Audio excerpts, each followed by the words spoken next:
James, if you want to go. Hello, Graham. Can you hear me okay? Yeah, just about. Yeah, no problem. Just your thoughts on, you bossed so many parts of that game.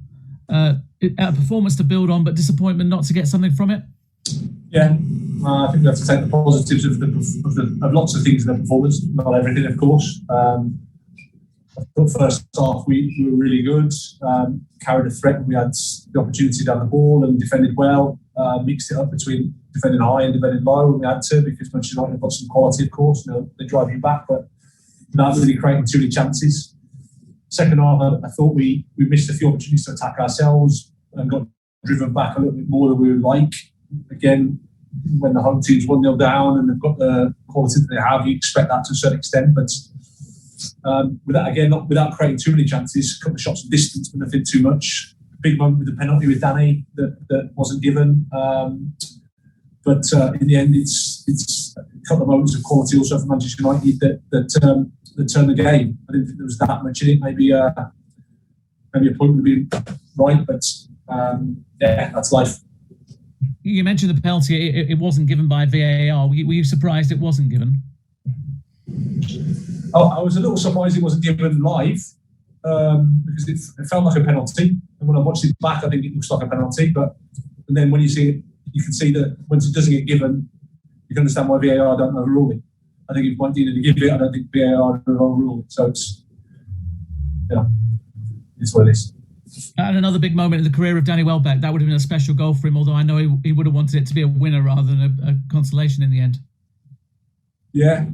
Like I said, it's a good goal. The first goal's obviously a really good goal. Good bit of play from us. Nice for Danny to score against a team and club that he has a huge respect for. So good moment for him. I thought he did well overall in the game. Cheers, Graham. Thank you. Cheers. Jim, do you want to go next?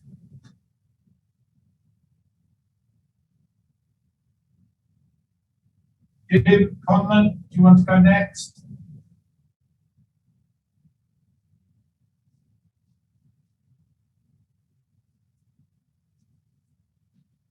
Perfect.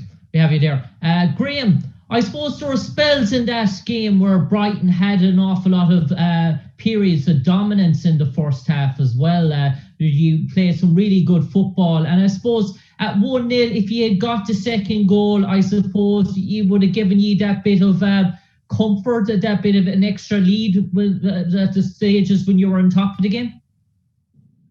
Yeah, I think when you come in here, you probably need the second goal. It wasn't our intention to just try to hold on for a 1-0 win. We tried to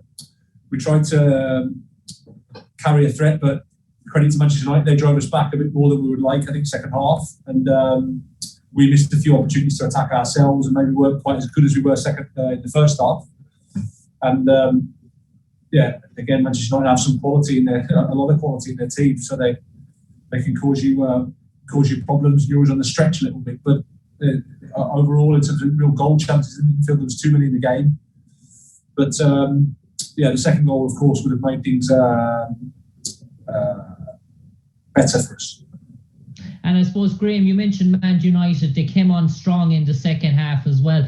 But I suppose with around 15 minutes to go, it was 1-1. And that penalty decision, it was a key moment in the game. And from where you were standing on the line, you from originally, did you think on first sight it was a penalty?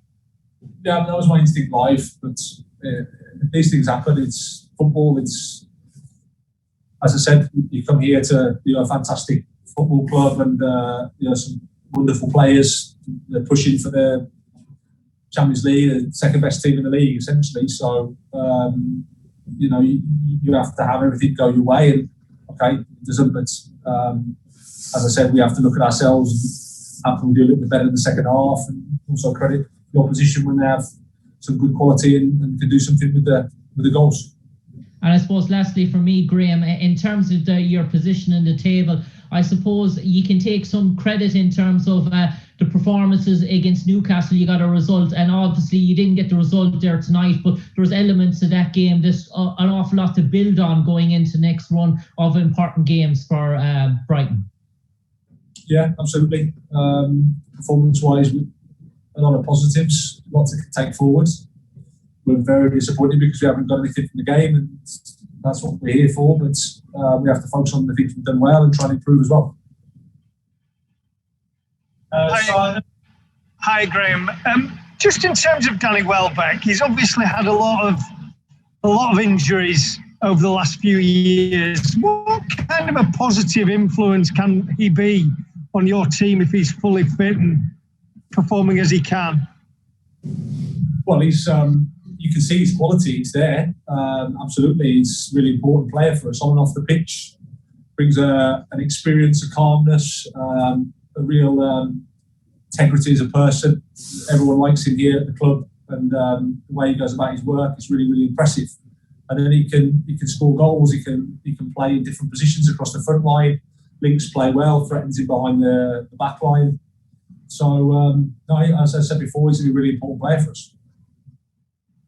I guess if he can score goals like that is the key to getting up the league. Not many teams towards the bottom have got people who can score a lot of goals, have they? No, scoring goals in the Premier League is not easy to do because there's some quality players, teams are all organised.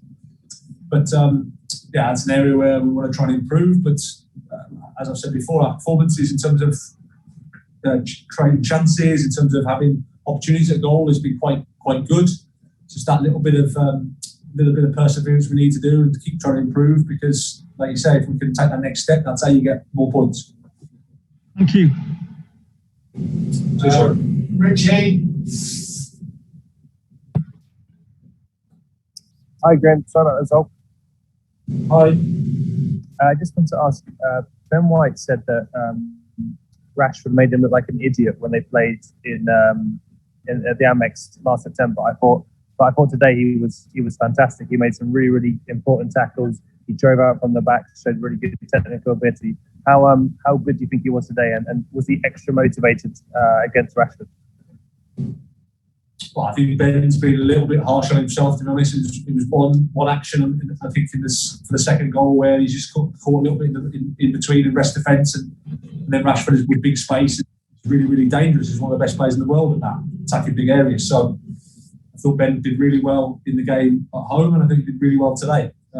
He's got incredible physicality, courage on the ball. To defend against those players down that side was difficult because Luke Shaw was coming forward and Bruno Fernandes plays in front of the space, so lots of decisions to make. But overall, he'll learn from those two experiences against some fantastic attacking players. And final one, how do you think obviously midfielders playing in wing-back roles of Moder and Gross, how well do you think they acquitted themselves today? Because obviously it's a very tough test against some world-class players.